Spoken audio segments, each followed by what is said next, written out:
రిషాంక్ గారు, ఎమ్మెల్సీ ఎన్నికల విషయంలో బీజేపీ దూకుడు మీద ఉన్నట్టుగా కనిపిస్తోంది. ఇప్పటికే 3 అభ్యర్థుల్ని కూడా ప్రకటించింది. ఇటు చూస్తే కాంగ్రెస్ కూడా సీరియస్ గా వర్క్ చేస్తోంది క్యాండిడేట్స్ మీద. మరి మీరెప్పుడు అభ్యర్థుల్ని ప్రకటిస్తున్నారు? మీ ప్రిపరేషన్స్ ఎలా ఉన్నాయి ఎమ్మెల్సీ ఎలక్షన్స్ విషయంలో? చూడండి, ఒక పొలిటికల్ పార్టీ అల్టిమేట్ గా ఏ ఎలక్షన్ అయినా కూడా ఓట్లు వేయాల్సింది ప్రజలే. ఆ ప్రజల కోసం పనిచేస్తే చాలు. దానికంటే పెద్ద ప్రిపరేషన్ ఏముంటుందండి? అభ్యర్థులు అంటారా, మా దగ్గర ఉన్నది. కానీ బీజేపీ ఇదే ప్రిపరేషన్ అదేదో యూనియన్ బడ్జెట్ కోసం చేస్తే సంతోషం కదా. 10 బడ్జెట్లు అయిపోయినాయి, 11 బడ్జెట్లు అయిపోయినాయి. ఇవాళ వరకు తెలంగాణ కోసం ఏం తెచ్చింది లేదు.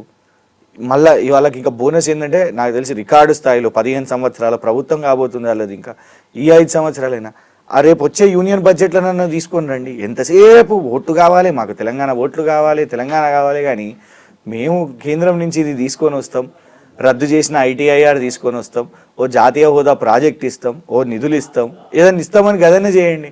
అది కాకుండా ఎంతసేపు ఎన్నికలు ఇది. ఇక్కడ అధికార ప్రభుత్వంలో ఉన్న కాంగ్రెస్ వాళ్ళకు ఇంట్రెస్ట్ ఉంటుంది, సీట్లు కొట్టాలని ఇవన్నీ ఉంటాయి. కాబట్టి అల్టిమేట్గా ఓట్లు వేయాల్సింది ప్రజలు. ఆ ప్రజల మూడ్ ఎట్లుంది అనేది కాంగ్రెస్ ప్రభుత్వానికి తెలవాలి. అది తెలవాలంటే రేవంత్ రెడ్డి గారు గ్రామ సభల్లో పోవాలి. అసలు జిహెచ్ఎంసీ ఎన్నికల వేడి కూడా కనిపిస్తోంది. ఏంటి అక్కడ దానికి సంబంధించి మీరు ఎలా సిద్ధమవుతున్నారు? ముఖ్యంగా జిహెచ్ఎంసీకి బీజేపీ అలాగే కాంగ్రెస్ ఇద్దరు కూడా మీకు గట్టి పోటీ ఇచ్చే అవకాశం కనిపిస్తుంది. ఇటువైపు చూస్తే ఇప్పటికే లోకల్ బాడీస్ కూడా ఎలక్షన్స్ త్వరలో రాబోతున్నాయి. అయితే గ్రామీణ ప్రాంతాల్లో మీరు ఎలా ముందుకెళ్ళబోతున్నారు? గ్రామీణ ప్రాంతాల విషయానికి వచ్చినప్పుడు కాంగ్రెసే మీకు గట్టి పోటీదారు. మేడం, జిహెచ్ఎంసీలో మీరు గమనిస్తే నువ్వు ఇవాళటి వరకు మొన్నటి వరకు ఓపెన్ చేసిన ఫ్లైఓవర్ కూడా కట్టించింది మా ప్రభుత్వమే. ఆరాంఘర్ ఫ్లైఓవర్ కూడా నువ్వు చేసింది ఏం లేదు. నువ్వు ఇవాళటి వరకు ఒక కొత్త రోడ్డు వేయలేదు, ఏం చేయలేదు. నీ ఒక్క సంవత్సరంలో వృధా చేసుకున్నావు. నువ్వు ఏం చేసినావు? నువ్వు కేవలం డిస్ట్రక్షన్ చేసినావు, డిమాలిషన్ చేసినావు, ఉన్నయి కూల్ చేసినావు. ఏది మేము పెద్దోళ్ళే అంటలేం, మేము గరీబోళ్ళ ఇల్లు, చిన్న చిన్న దుకాన్లు, పానీపూరి బండ్లు, పాన్ కొట్టులు, చికెన్ షాపులు ఎవరిని వదిలినావు నువ్వు? నీ ఎమ్మెల్యేలు కదా రోడ్డు మీదకి వచ్చి మాట్లాడుతున్నాడు. ఎంఐఎం నీతో పాటే ఉన్నది, ఆయన రోడ్డు మీదకి వచ్చి మాట్లాడుతున్నాడు. దానం నాగేందర్ మావోడి మీదకి వచ్చిండు, ఆయన రోడ్డు మీదకి వచ్చి కొట్లాడుతున్న పరిస్థితి. అంటే నీ ప్రభుత్వము ఎవరిని ఓర్చుకుంటలేదు. ఏం చేసినావు నువ్వు? హైదరాబాద్కి పోయి ఏం ఓటు అడుగుతావు చెప్పు? ఈ సంవత్సరంలోనే నువ్వు ఏం చేసినావు అని ఓటు అడుగుతావు చెప్పు? నువ్వేం చేయలేవు.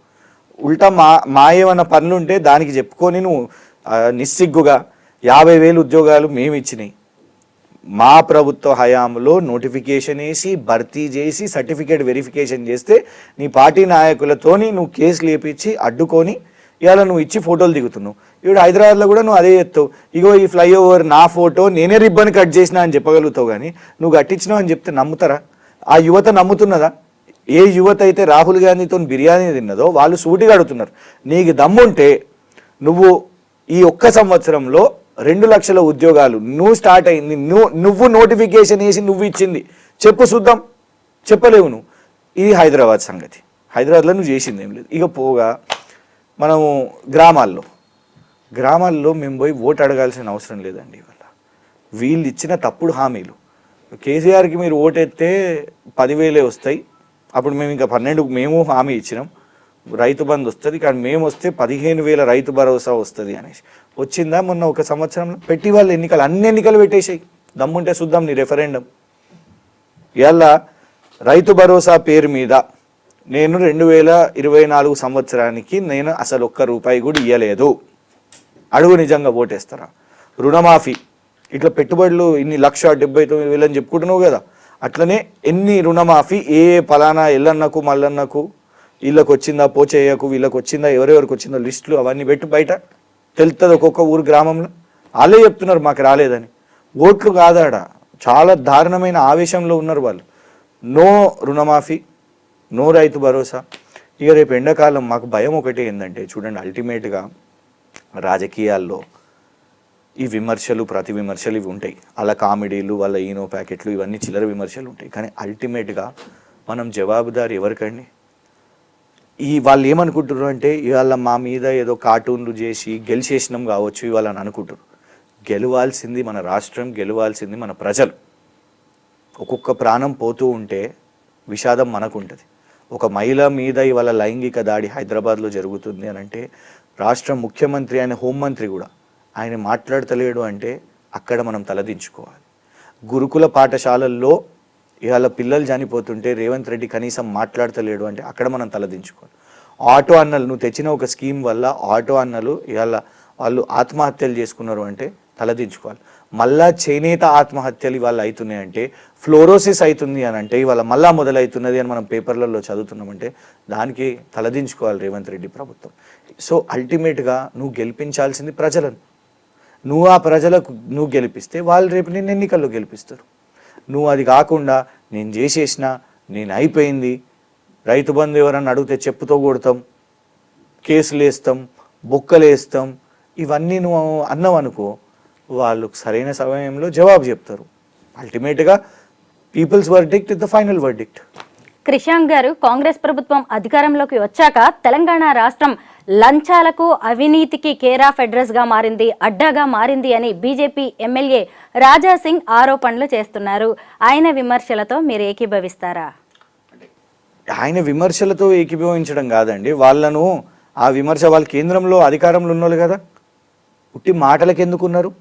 ఒక ఈడీ నోటీస్ వాళ్ళ మీద ఎందుకో పంపారు, మా మీద స్పీడ్గా ఈడీ ఉరికిచ్చారు కదా.